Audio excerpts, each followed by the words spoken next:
So what's a typical live show from you? What could we expect from it? Compared to the album, it's a lot more rocky. Like there was two ways we could either done it. Like we could, like, because the album is like it's a studio album. Like it's not, you couldn't recreate that really with a live band. You'd have to probably go and play the track and make it quite DJ orientated. And just as a musician, I didn't want to do that. I want to like get to a show and not really know what's going to happen. Kind of, do you know what I mean? Like with that element of you know, freedom. So the only other way to do it was for me and Tommy play with wicked session musicians on stage, and that way you kind of, you know, I suppose you leave yourself open to you can either fall in your face or it can be amazing, and that's kind of the excitement that's wicked for a gig. Like if you're playing to track, you just know what it's going to sound like, and I would hate that. I'd get bored like within 2 shows, and I think that so in terms of the sound we've got, it's much more rocky.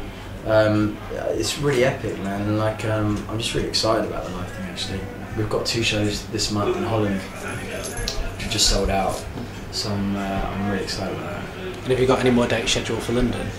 20th, the day the single's out, 26th of July. We've got a single launch party in the Vibe Bar in Brick Lane, and I think at the moment that's it for July. I'm not sure. I need to check my diary. So something else I wanted to talk to you about is you write for other artists as well, and recently you've had the track on Enrique's album. You've written the new Dane Bowers single, who we were speaking to yesterday. We interviewed him. Okay. I mean, what you know, why do you want to do that, write for other artists? I don't know, man. I just like writing music. Again, it wasn't really a conscious decision. I mean, I've been asked to write for a lot of people, like pretty much anyone really.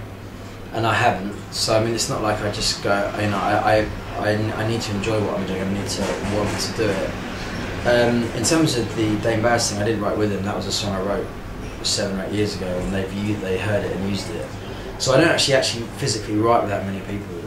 Enrique was a situation that I wrote a love song last year, just randomly, just did it, and he heard it through a guy that I work with down in Ockham, a guy called Brian Rawlings in Metrophonic Music, and yeah, he wanted to record it, so he did that, flew me out to Miami, we got on really well, I started writing with him, and we wrote a track called Heartbeat, which is a duet, which is like one of his singles this year, a duet with Nicole Scherzinger.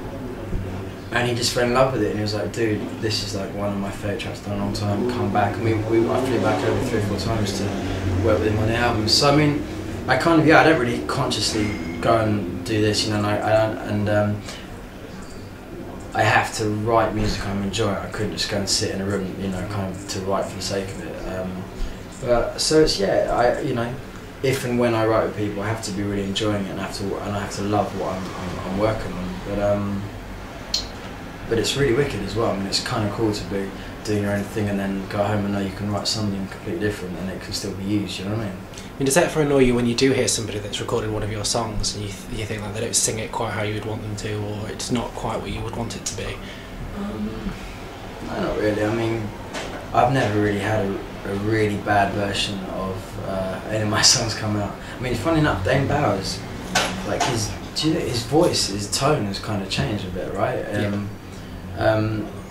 In the way he sings All She Needs, so it's kind of cool. Like he didn't sound exactly like I was expecting him to sound, but in a good way, I suppose. Like much more suits the track, I think. So yeah, I've never really had like a bad version of a record come out, but if I did, I probably wouldn't like it. So last question: what else is coming up for you in 2010? Well, we've got the first single comes out 26th, and then we've got the summer campaign with The Sun using our second single. That will come out in September with the album, and then hopefully, you know, people will have really. I mean, I think Staring Into the Sun's like the track for me that like we've always had this kind of feeling like it's one of the special tracks, and I think the fact that it's going to be all over TV, on a commercial and radio, like I really think it could be really big this summer, and you know, as long as the weather stays nice. Fingers crossed. I think that Staring Into the Sun could be a really big track, and I think if that happens, then you know, hopefully some sellout shows around the UK to start with, and then we'll go global, right, Brad? Then we hit America, and the fun really begins.